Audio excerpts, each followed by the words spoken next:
It was a Thursday. I told her I had a late meeting. She kissed me goodbye, told me not to wait up. But I was already in my car, a block away, engine off, waiting. My hands were sweating as I watched her pull out of our driveway. She didn't go toward the yoga studio. She turned the other way, toward the industrial part of town. You know the kind of place. Rundown warehouses, old offices turned into art spaces, flickering streetlights. Not the kind of area you'd expect for a peaceful yoga class. I followed at a distance, staying 2 cars back. She didn't speed. Didn't act like she was hiding. Just drove like she had done this 100 times before. After about 15 minutes, she pulled into a gravel lot beside this old brick building. No signs. No lights. Just a steel door with chipped black paint. It was locked. She parked, got out, and without even knocking, typed something into a keypad on the wall. The lock clicked. The door opened. And she vanished inside. Now here's the part that made my stomach turn. The moment that keeps playing in my head. The second that door closed behind her, the place went dark again. No lights turned on. No voices. No music. Just silence. I waited.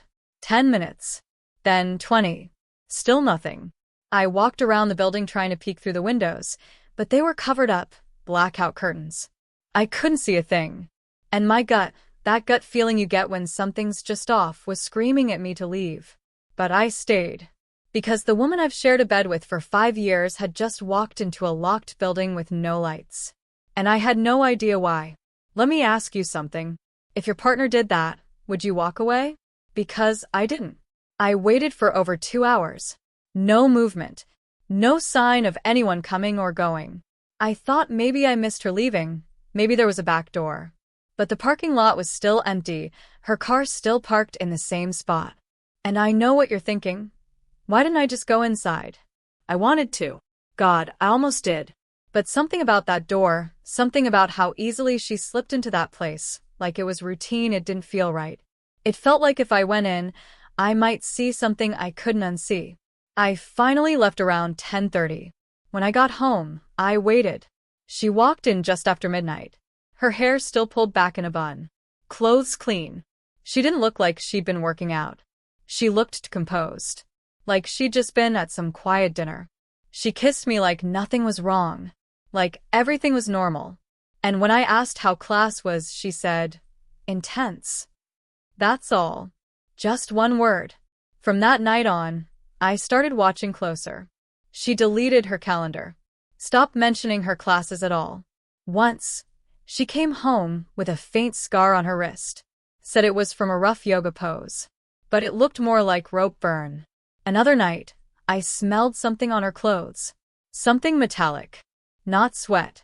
Not essential oils. Something like blood. And that's when I started researching. Looking up places near that building. Old police reports. News articles.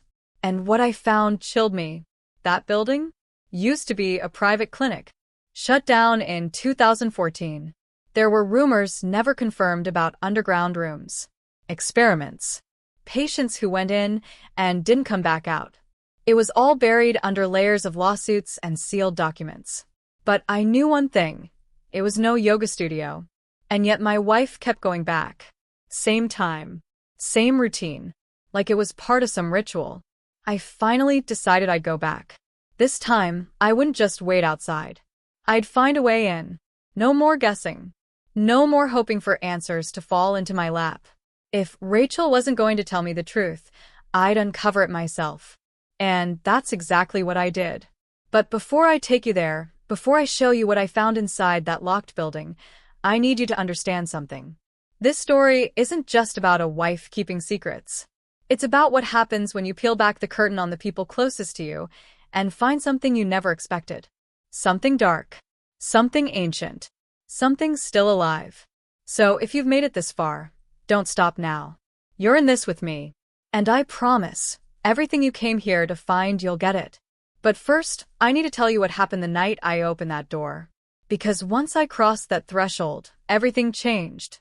And I didn't come out the same. I didn't sleep that night. I couldn't. I just kept running everything over in my head. The building, the keypad, the way Rachel moved like she'd done it a dozen times before. I laid there staring at the ceiling, wondering what would have happened if I'd forced the door open, if I'd marched in and demanded answers.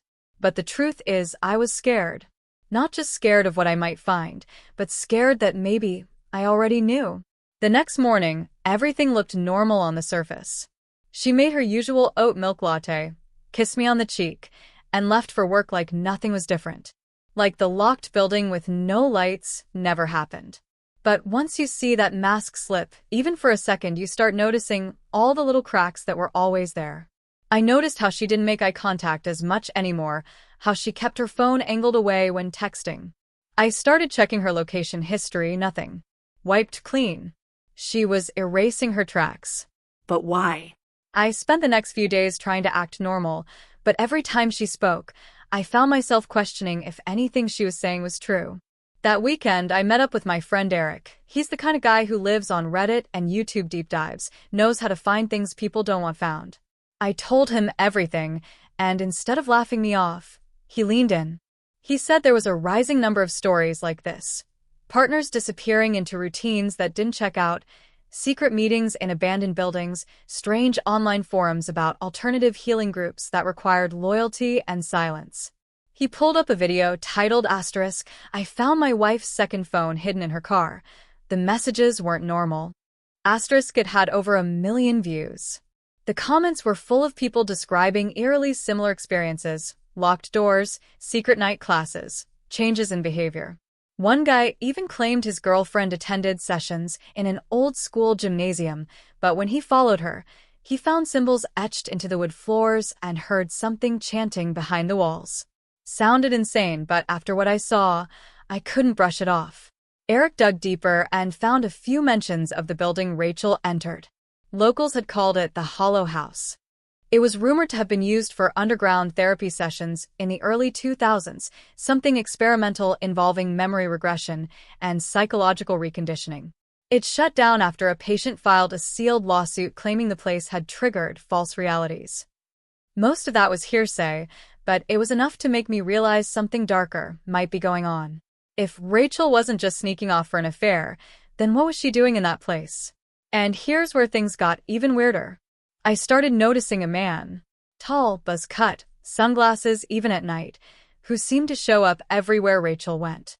Once at her office, standing across the street pretending to be on his phone. Another time at Whole Foods by the exit just watching.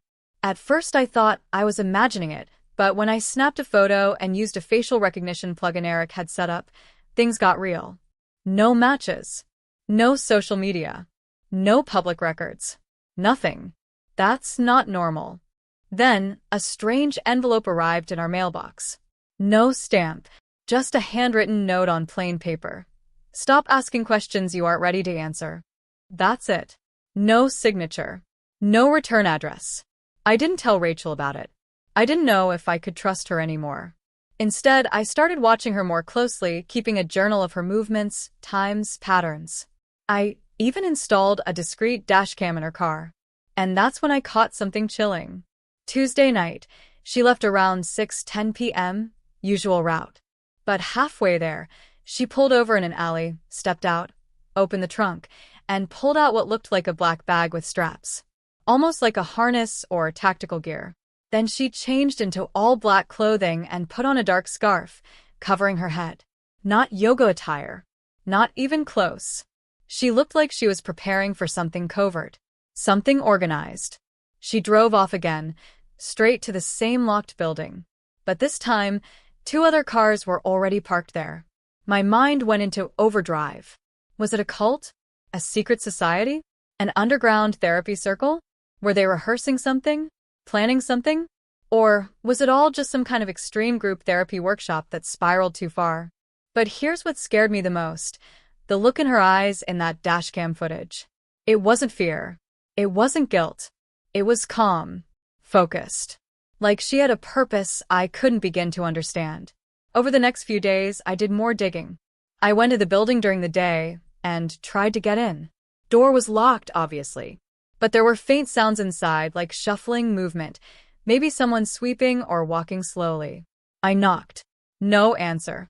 I walked around back, found a metal stairwell that led to a basement door, but that was welded shut. Someone had gone to great lengths to keep people out. Later that week, I was going through some of Rachel's old journals. I know, I probably shouldn't have, but I was desperate for answers, and I found one from her first year of grad school. She wrote about wanting to explore non-traditional therapeutic spaces, talked about reconditioning the subconscious, using sensory deprivation to strip the ego. It sounded like the kind of stuff you'd expect from a psychology student testing boundaries, but some of the pages were torn out. And one line near the end stuck with me. Asterisk, they said the door would test me. That once I walk through it, I have to choose who I really am. Asterisk. I didn't know what to make of that. I just knew that something was going on beyond anything I'd imagined. This wasn't just a personal secret. It felt like a system, a network. And Rachel wasn't just participating. She was involved. Then something happened that made everything feel more immediate. I came home early from work one evening. Rachel wasn't home yet. I walked past her office, and her laptop was open. Not like her. She always closes it. And on the screen was a paused video call. Black screen on the other end, just an audio loop repeating the phrase, "The body is temporary, but the pattern remains." Over and over. Chilling, robotic, flat. When I tried to exit the screen, it wouldn't let me. The system froze. The cursor locked. Then a countdown appeared. 5 o'clock, 4:59. I yanked the power cord out. I started noticing little changes in the house after that. Items moved. Drawers left open. My phone's battery draining rapidly when idle, like it was being accessed. Once, I woke up at 3 a.m. and Rachel wasn't in bed. I found her in the kitchen, just standing. Not moving. Eyes wide open. Not blinking. I asked what she was doing and she said, "Just listening." Then went back to bed like nothing happened. I lay awake the rest of the night staring at the ceiling, heart racing, mind spiraling. It got to the point where I couldn't focus at work. I was missing deadlines, avoiding friends. Every waking hour became about uncovering what she was hiding. I even started questioning my own sanity. Was I being manipulated? Gaslit? Or was I finally seeing the truth, the way you do when you step out of a fog you didn't know you were in? That's when I noticed something I hadn't caught before. Her phone, locked, encrypted, inaccessible. But she had a second device.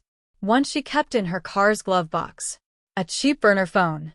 I found it when I was checking the dashcam footage and accidentally popped open the wrong latch. It had only 5 contacts, all saved with single letters.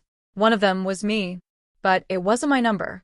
It was a different number entirely, one I didn't recognize. And when I dialed it from a private line, a voice answered, not hers. A man's voice. Calm. Measured. He said only one thing. "You were warned. You have 7 days." I hung up, threw the phone across the room. I didn't know who to trust anymore. Not Rachel. Not the man in sunglasses. Not even myself. Was I being followed? Watched. Was this some social experiment or something far worse? The next night, I decided to follow her again. But this time, I was going in. I wasn't going to sit outside like some passive observer. I needed to see for myself what happened behind that locked door. I needed to find out what my wife was really doing in there, and why. But nothing could have prepared me for what I found when I stepped inside. That night, as I parked across from the brick building, the air felt thicker than usual, like something in it was watching me. I could see Rachel's car in the gravel lot, same spot, like clockwork.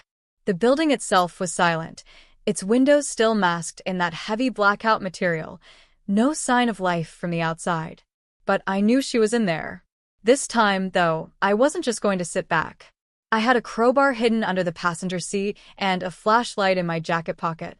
I told myself I wasn't going to use force unless I had to, but something inside me, some primal instinct, knew I might not come out the same if I stepped through that door. I hesitated for a long second, then crossed the street, heart pounding, breath shallow. Every nerve in my body stretched thin. I made my way to the side of the building where the keypad was. That's when I noticed the first strange thing: no keypad. It was gone. Just a patch of mismatched paint where it used to be, like it had never existed. I circled the building again, checking the windows for any cracks or openings, trying to see even the slightest bit of light. Nothing. But as I rounded the back corner, I noticed something that hadn't been there the last time, a sliding panel above the basement-level door. It was open just a sliver, like someone forgot to shut it all the way. I pulled out the crowbar and carefully pried it open further, just enough to peek in. It was pitch black, but I could hear faint sounds, whispers maybe. Low, rhythmic humming. It wasn't music. It was too disjointed. Like voices out of sync, repeating phrases under their breath. I couldn't make out the words, but it chilled me straight through. I pushed the panel the rest of the way open and dropped into the room below. My flashlight flickered as I landed, casting thin beams across cement walls and crates covered in cloth. The air was damp and cold, and that humming, those voices, were louder now, coming from a hallway just ahead. I followed the sound down a narrow corridor, each step echoing louder than the last. That's when I found the room. It wasn't a yoga studio. No mats. No candles. Just rows of old metal folding chairs facing a projection screen, and walls covered in sheets of printed-out notes, symbols, and what looked like MRI brain scans. A whiteboard in the corner had something scribbled hastily. Asterisk, Cognition Reset Trials. Batch 3. Asterisk, I snapped a picture with my phone and stepped closer to the board, trying to decipher the writing. That's when I heard the door behind me creak. I spun around, but no one was there. Still, the door had moved. I walked back over and tested it. It was locked from the outside. Whoever opened it had shut it again. I was trapped. And worse, I suddenly realized the humming had stopped. Panic gripped me as I retraced my steps, heart pounding in my ears. That's when I spotted the camera, an old CCTV mounted in the top corner, blinking red. Someone had been watching the entire time. My instinct was to rip it down, but I stopped myself. Whoever was on the other end now knew I was inside, and I needed to see how far I could go before they stopped me. I found a stairwell tucked in a corner behind a hanging curtain and followed it up, slowly and carefully. At the top, I cracked open the door just enough to see into the main room above, and what I saw made my knees go weak. Rachel, sitting in the center of a circle with 5 others, all in identical black clothing. In front of her was a small pedestal holding what looked like a sealed envelope. She was crying, quietly, but not from fear. It was something else, like grief. One of the others, a woman I didn't recognize, leaned forward and whispered something to her. Rachel nodded slowly and reached for the envelope. My wife, the person I thought I knew better than anyone, was participating in what looked like some initiation ceremony. What could possibly be inside that envelope? I didn't get to find out. That's when a hand grabbed my shoulder hard from behind. I turned and came face to face with a man in his late 50s, clean-shaven, wearing a faded gray coat. "You shouldn't be here," he said, voice low but firm. He didn't shout. He didn't threaten. Just stared through me like he already knew who I was. "Come with me," he said, leading me back down the stairs before I could protest. I followed, dumbstruck, until we were in a room lined with dusty filing cabinets. He closed the door, flipped a switch that turned on a small desk lamp, and finally looked me in the eyes. "You think this is about your wife," he said. "It's not. Not entirely." He opened one of the drawers and pulled out a manila folder with my name written on it in bold marker. Inside were photos of me, walking my dog, buying groceries, sitting in traffic. All recent. Some from angles that clearly came from inside my own home. "How long have you been watching me?" I demanded. But he just shook his head. "You were flagged months ago. Long before she brought you into it." My skin turned cold. "Brought me into what?" I asked. He hesitated, like he wasn't supposed to tell me. "Pattern echo. That's what they call it. You don't find it. It finds you. And once it does, you either walk away forever, or you're in it for life." I didn't know what to say. None of this made sense. Was this some elaborate cult? A government experiment? A psychological conditioning program? He handed me a USB drive. "You want the truth? This is the first layer. But you only get one shot. Once you start watching, you have to finish it. All of it. And you can't unsee it."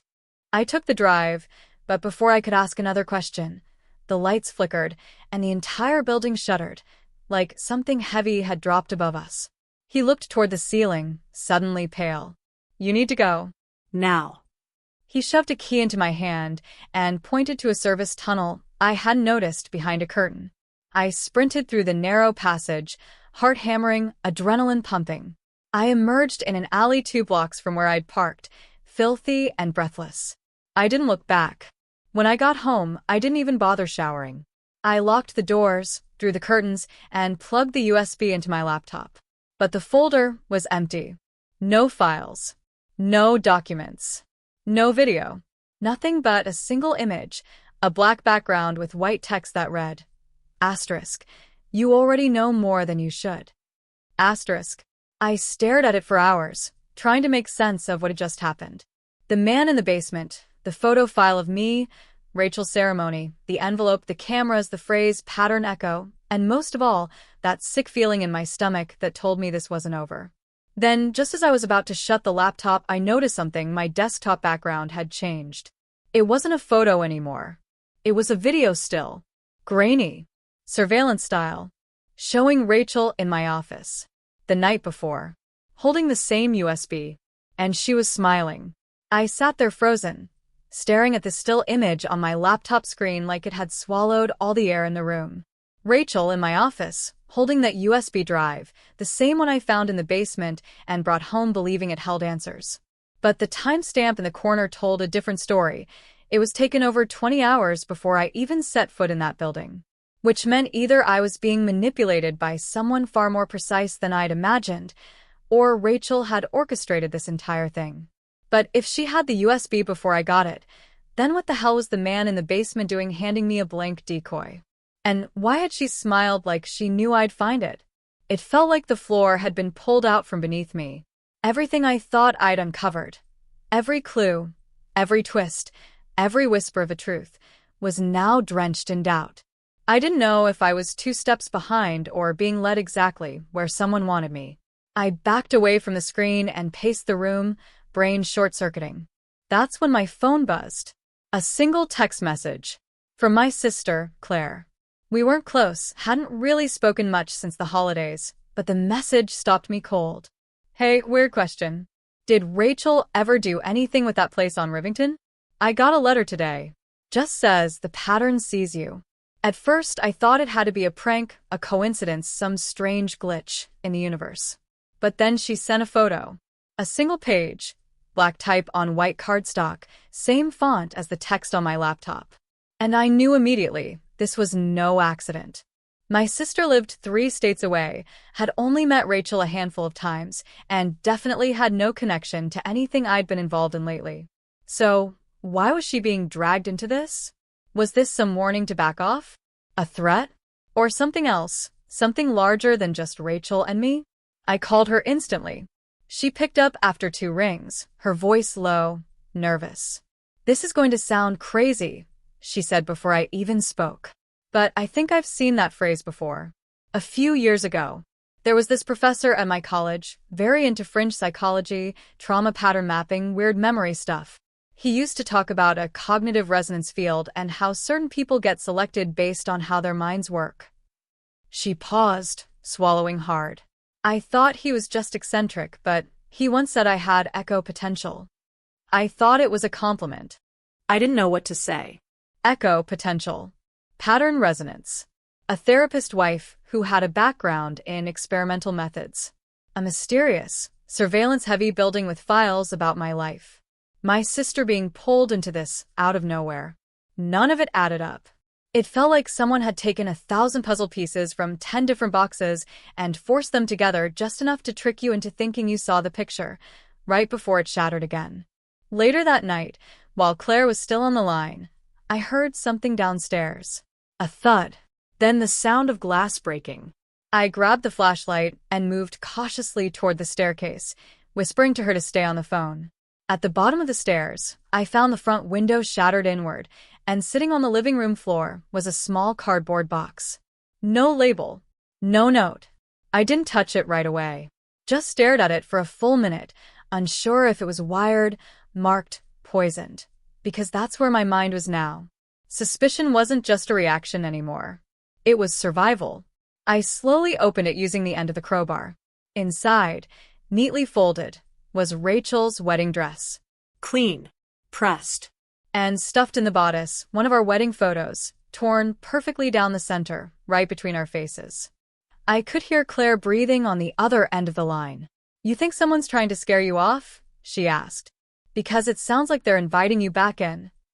That hit me hard. What if this wasn't just a threat? What if this whole thing was a test? One designed to pull me deeper, to see how far I'd go before I either cracked or complied. Was I being studied? Broken down? Was my paranoia exactly what they wanted? And most disturbingly, was Rachel ever even on my side? The next morning, I got a call from Eric. His voice was rushed, panicked, unlike anything I'd heard from him before. "We need to talk." Now. In person. I met him at a diner on the edge of town. When I walked in, he looked over his shoulder before speaking.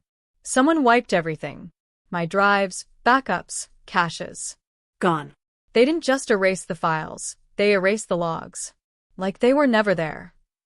I told him about the USB, the window, Claire. His eyes widened. "This is bigger than a cult or a rogue therapy group. I think we've stumbled onto some kind of cognitive engineering ring. Pattern-based programming. Like MKUltra, but decentralized and viral." I couldn't breathe for a moment. Viral. That word hit differently. "What do you mean viral?" He pulled out a slip of paper and slid it across the table. It was a list of timestamps and links. I traced where that USB originated. And while I can't prove it, I think the file, whatever it originally was, used a visual trigger. Something embedded in the video itself. That surveillance shot on your desktop? That might not just be passive. It could have marked you. Pattern recognition imprinting. You see it, it sees you. That kind of thing. So now I wasn't just being watched. I was being programmed, targeted, altered.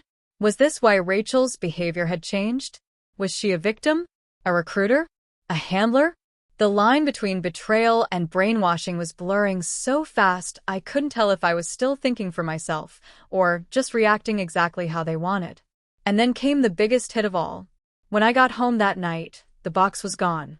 No broken glass. No trace of it ever being there. The carpet was clean.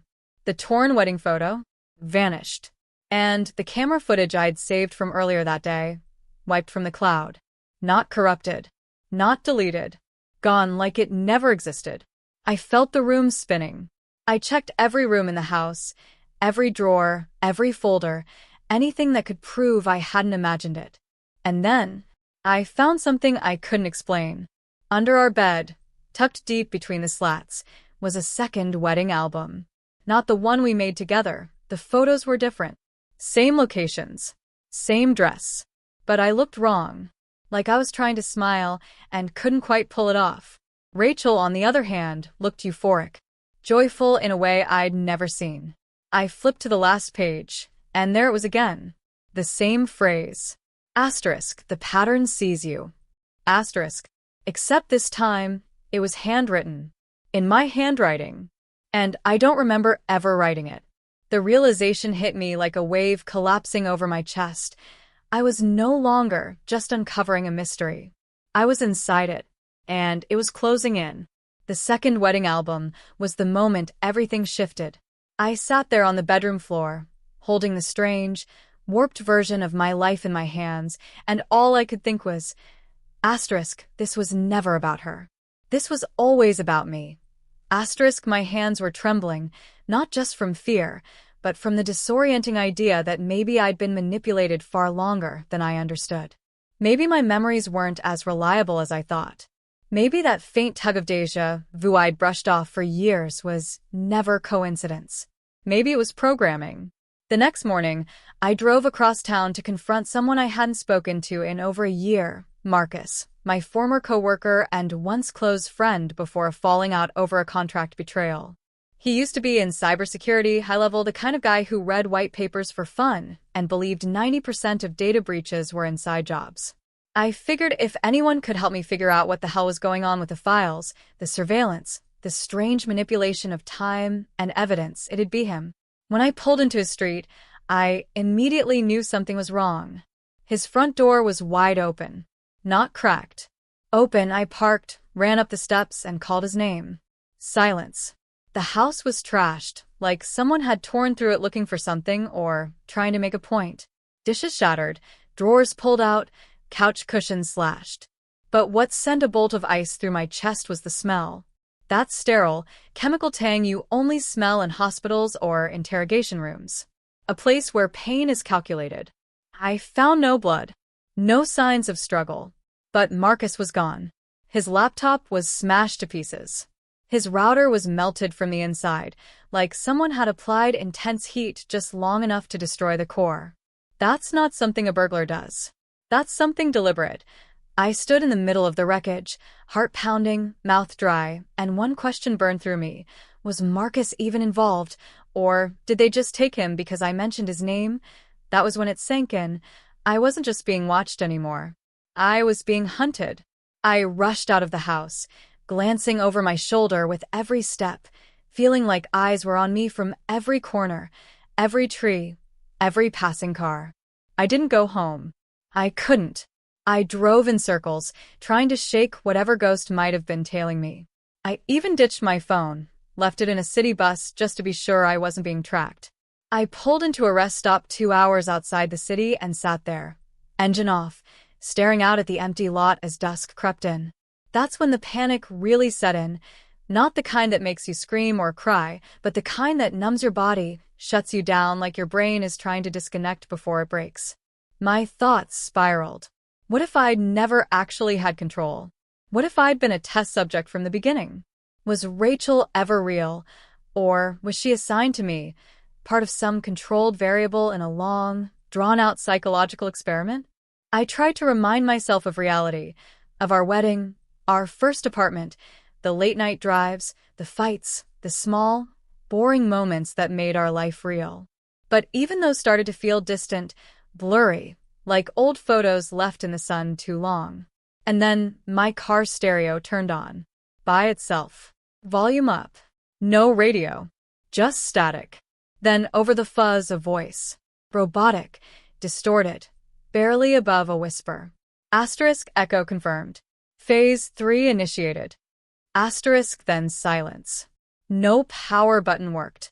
I yanked the keys out of the ignition, but the radio stayed on for 5 full minutes before fading into black. I sat frozen in that car, eyes wide, unable to breathe. Phase 3. What did that mean? What were the first 2 phases? Had I triggered something just by digging too deep? Or was this all still part of the plan? I didn't sleep that night. I barely moved. Every sound outside the car felt amplified. The crunch of leaves, the engine of a passing truck, the shifting wind. At dawn, I finally drove to a motel. Paid in cash. Used a fake name. Tried to scrub any digital trace of my location. I sat in that motel for 2 days, too afraid to turn on the TV, too paranoid to connect to the internet, and too exhausted to think straight. And then, on the 3rd morning, I received a knock at the door. Soft. Measured. 2 taps. I didn't answer. I waited. A minute passed. Then something slid under the door, a single sheet of paper. No envelope.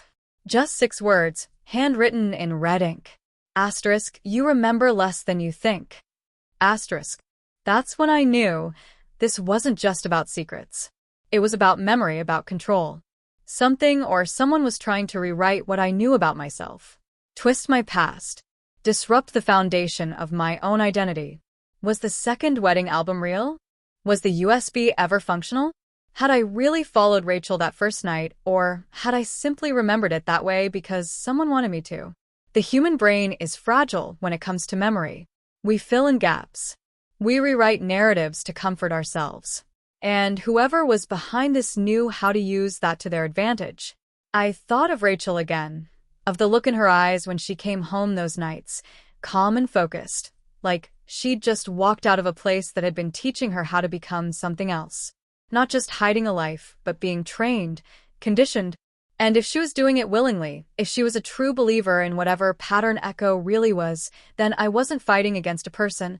I was fighting against a system that already had its claws deep in her. So I made a decision. I had to go back. To the building. To the people inside it. To whatever door started this whole thing. Because as terrifying as it was to consider what they were doing to me, what haunted me even more was the thought that maybe I volunteered. Maybe I asked for this once. Maybe I let them in.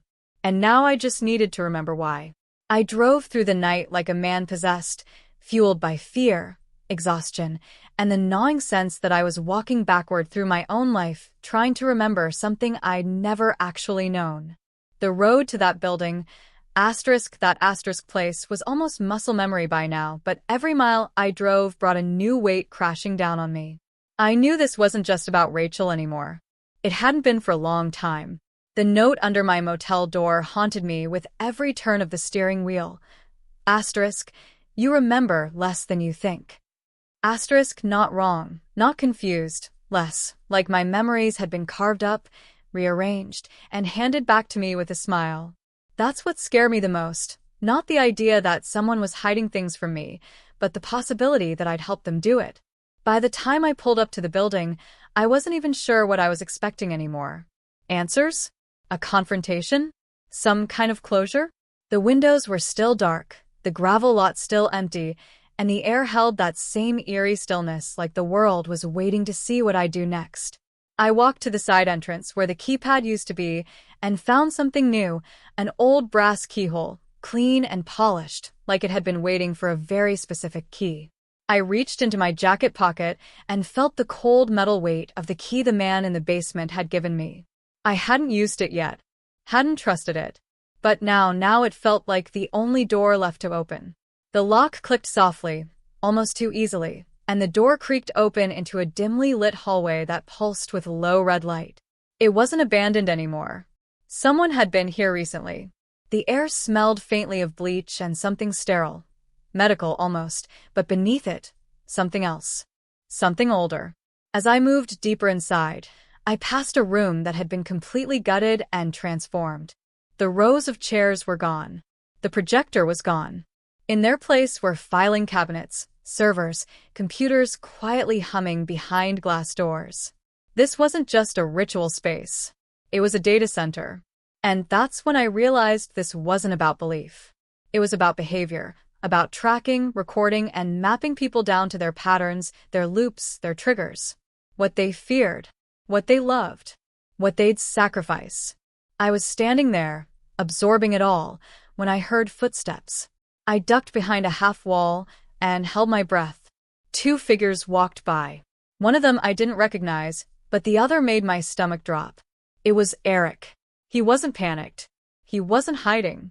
He looked calm, comfortable, like he belonged there. I waited until they turned a corner, then followed quietly at a distance. They entered a glass-walled office, and I saw Eric lean down, type something into a terminal, and a holographic image flickered to life in the room. A rotating 3D brain scan, lighting up in pulses.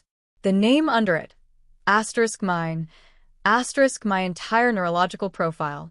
And then I saw a video pop up next to it, and everything inside me went cold. It was me, sitting in a chair, eyes closed, wires attached to my head. I was speaking, but there was no audio. The timestamp was over a year ago. I don't remember any of it. I stumbled backward, mind reeling, knocking a small metal clipboard off the shelf behind me. The sound was deafening in the silence. I sprinted for the exit, but before I could get far, the lights above flickered on full force, and a voice, calm, composed, came over the speakers. You're not breaking in. You're returning. I stopped. Just stood there, frozen, heart thudding, and that's when Rachel appeared. Not from a side door. Not through a hallway. She stepped out of the control room, holding a tablet, dressed in the same black clothing from the ceremony weeks earlier, but she didn't look like someone caught in the act. She looked like someone in charge. She walked right up to me, unafraid, looked me in the eyes, and said something that shattered everything I thought I knew about this story. You volunteered for this. I begged you not to. I tried to make you forget, because you asked me to. I couldn't speak. Couldn't breathe. She kept going. We were both part of the trial. You were the one who pushed for deeper integration. You wanted your memories locked away. You thought if you could forget your patterns, you could break them. Reprogram yourself. You said you didn't trust your own mind anymore. I laughed. Or maybe I cried. I honestly couldn't tell. That doesn't make sense, I said. Why would I do that? She tilted her head slightly, her expression soft but haunted. Because of what you did. Because you couldn't live with it. I staggered backward, the walls closing in, every memory I'd clung to suddenly radioactive. What did I do? I whispered. Eric stepped into view behind her now, and he looked at me, not with guilt, not with sympathy, but with something closer to regret. That's what you came back to find out, he said. My knees buckled. I grabbed the edge of the wall to steady myself. Rachel stepped closer, lowered her voice, and spoke just loud enough for only me to hear. You came to us after the accident. After Claire disappeared. I felt like I was falling through the floor. My sister wasn't taken. She hadn't been targeted because I mentioned her. She was already part of this. She was the reason I entered the program. My memories of recalling, of receiving that photo. What if that was all reconstructed? A narrative built into my recovery to help ease me through the return process?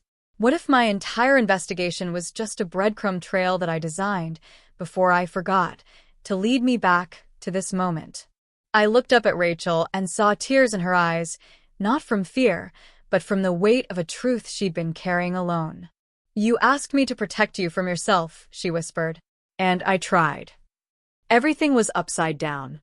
I wasn't uncovering a conspiracy. I was waking up inside one that I had built. This wasn't about Rachel's yoga class. This wasn't about her secrecy. This was about me.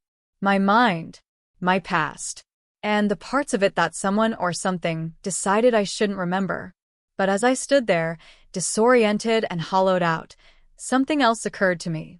Something darker. If I designed this path back, if I built this loop to recover a memory I'd buried, what if there was a reason I didn't want it back? I stood there, shaking, hollowed out like someone had scooped out the parts of me that used to believe in stability, in trust, in the shape of my own memories. Rachel's voice still echoed in my head. Asterisk, you asked me to protect you from yourself. Asterisk, I couldn't reconcile it. My hands were trembling, my breath caught in my throat, but somewhere deeper, beneath the confusion and terror, something had clicked into place. The image of Claire. The strange calls. The fake USB. The second wedding album. These weren't threats. They were triggers. Pieces of a psychological puzzle I had built for myself, designed to bypass the layers of memory suppression I'd once asked for. I had been running in circles not because I was being hunted, but because I had made the maze myself. Eric stepped forward with his tablet still glowing, and I could see now what I hadn't been able to earlier. My psychological profile. Years of recordings, cognitive maps, video footage, session after session of me voluntarily entering this program, agreeing to the procedure, even scripting the key steps of my reawakening. Asterisk, the building. The ceremony. The door. The dress. The album. Claire. Asterisk, it had all been planted, not as a trick, but as a test. An engineered journey back to a truth I had buried so deeply, even the trauma had learned to hide from it. You're at the end now, Eric said, not unkindly. But you still have a choice. You can walk away again, let the memory go, live a life with no knowledge of what you did. Or you can remember all of it and live with it. I need to see her, I whispered. My voice cracked under the weight of that request. Claire.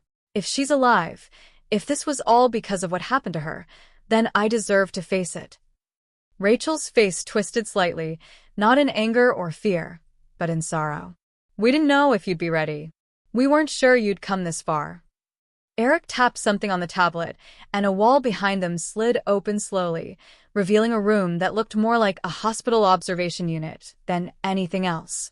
It was sterile, softly lit, filled with rows of old monitors and padded chairs. And in the very back, behind a clear glass barrier, was Claire. Pale. Thin.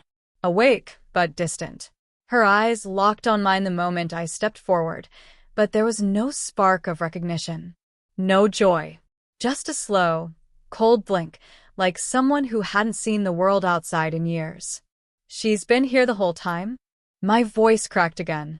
Why? What happened to her? Rachel stepped beside me, tears running freely now. You brought her here. After the incident. After the facility fire. She was the first test subject. She volunteered too. But she didn't come back the way she left.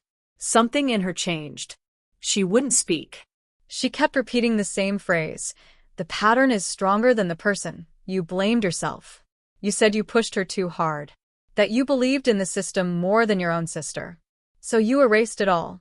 Had them wipe your memory, and you swore if you ever wanted the truth, you'd earn it piece by piece. The room swayed under my feet. Claire blinked again behind the glass, and I felt a tidal wave of guilt crash over me so strong I could barely stand. I had done this. I had dragged her into something untested, something dangerous, because I believed in the pattern, in the idea that behavior could be rewritten, trauma unlearned, the mind reprogrammed like a hard drive. And she paid the price for my obsession. I turned to Eric. Can she be helped? He hesitated, then slowly nodded. We think so. But not with the system. Not with suppression. She needs to remember. And you're the only one she'll respond to. They led me into the room, and I sat across from her, just a thin pane of glass between us. I reached out, pressed my palm to the surface, and she slowly mirrored me. It was the first sign of emotion I'd seen in her. I leaned close and quietly said the phrase I hadn't remembered until just now, something only she and I used to say as kids when we were scared. If you're lost, I'll find you, even in the dark. Her eyes filled with tears. That's when the alarms went off. Red lights flashed across the ceiling, and the voice over the intercom wasn't calm this time. It was panicked. Asterisk code black. External breach. Unauthorized access detected. Asterisk Eric grabbed Rachel's arm. They're here, he whispered. Who? I asked. Who's here? He didn't answer. The screen in the hallway flickered. A symbol appeared. Something I'd never seen before. Not a logo. Not a word. Just a pulsing spiral. And then a message. Asterisk the pattern doesn't end when you remember. That's when it begins. Asterisk. Rachel pulled me away from the window, and the glass behind us suddenly fractured. Slow, spiderweb cracks spreading across it like ice splitting under pressure. Claire stood calmly in the center, watching it all unfold. Then she looked directly at me, her eyes clearer than they had been all night, and whispered something. No mic. No sound. But I read her lips. This isn't your memory anymore. That was the twist. The ultimate betrayal. Not that my mind had been suppressed. Not that I had built a path back to guilt. But that someone or something had rewritten my recovery to hide what they did to her. And now that I had remembered, they knew where to find me. The next few weeks passed like a fever dream, blurred images stitched together by panic, guilt, and the haunting silence of truths I could no longer outrun. The facility didn't burn down or vanish overnight like I half expected.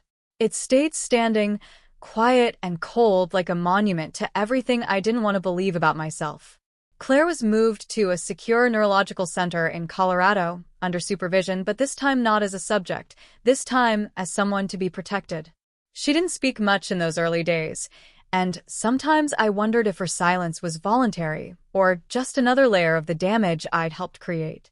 But she was alert, and she recognized me.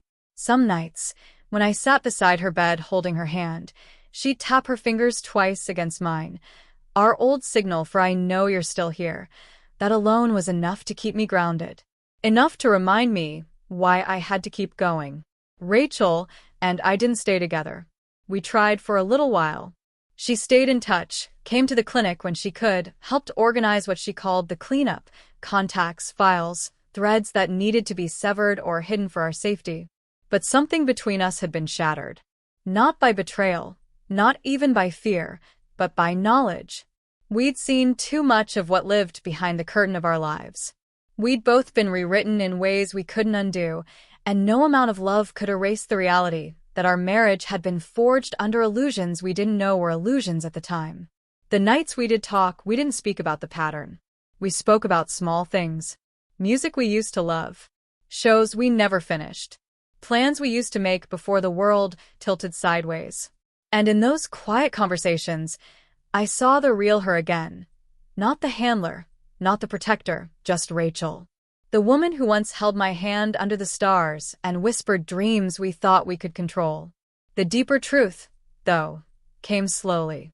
I pieced it together from fragments I found on old drives, hard copies and storage units I'd long forgotten I rented, bits of correspondence signed with aliases I barely recognized as my own handwriting.